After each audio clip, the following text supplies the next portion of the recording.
ایک دن محمد بن سلیمان الجزولی رحمۃ اللہ علیہ آپ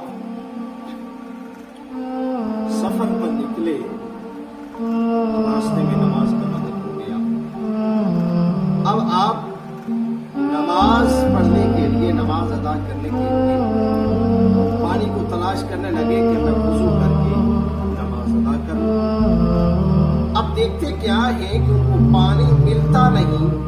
کچھ وقت گزرنے کے بعد جب پانی ملا تو وہ پانی بہت گہرا تھا کنویں کے اندر، اور کنویں میں پانی نکالنے کے لیے کوئی برتن بھی موجود نہ تھا۔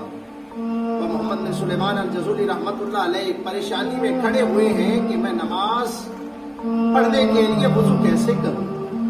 تو اب ایک آواز آئی، چھوٹی سی بچی ہے جو کہتی ہے کہ آپ ہی ہیں محمد بن سلیمان جن کا نام بڑا سنا ہے، اس وجہ سے پریشان ہے۔ کہا بیٹی وضو کرنا ہے تو پانی کے لیے کھڑا ہوا ہوں۔ تو وہ بچی کہتی ہے کہ محمد بن سلیمان پانی تو تیرے سامنے ہے، آپ وضو کر لیں، نماز ادا کر لیں۔ کہا بچی آپ کو شاید سمجھ نہیں آئی کہ پانی نکالنے کے لیے مجھے کسی برتن کی، کسی ڈول کی ضرورت ہے، پانی بغیر ڈول کے کیسے نکال سکتا ہوں۔ وہ بچی کہنے لگی کہ محمد بن سلیمان تجھے یہ بھی نہیں پتا کہ بنا ڈول کے پانی کیسے نکالا جاتا ہے۔ جب یہ بات سنی تو محمد بن سلیمان الجزولی رحمۃ اللہ علیہ کہنے لگے کہ بچی بتا نا کہ بنا ڈول کے پانی کیسے نکلتا ہے۔ آپ فرماتے ہیں کہ مجھے اس پیدا کرنے والے کی قسم یہی باتیں ہو رہی تھی۔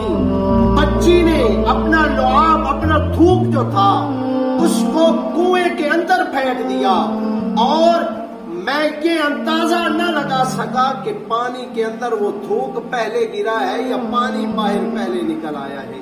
محمد بن سلیمان الجزولی رحمۃ اللہ علیہ آپ فرماتے ہیں کہ مجھے وضو بھول گیا، نماز بھول گئی۔ میں اس بچی کے اس انداز کو دیکھ کر، اس کمال کو دیکھ کر میں پریشان تھا، حیران تھا کہ میں بچی سے پوچھوں کہ یہ مقام کیسے مل گیا، یہ منزل کیسے حاصل ہو گئی۔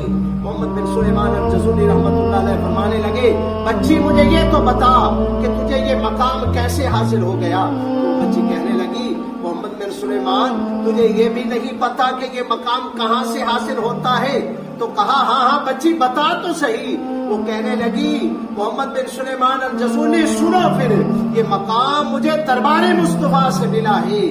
جب سے میں نے ہوش سنبھالی ہے تب سے میں نبی پر درود پڑھ رہی ہوں۔ اللہ نے میری زبان کے اندر، اللہ نے میرے لعاب کے اندر اس قدر تاثیر رکھ دی ہے کہ کنویں کا پانی بھی باہر نکل آیا کرتا ہے۔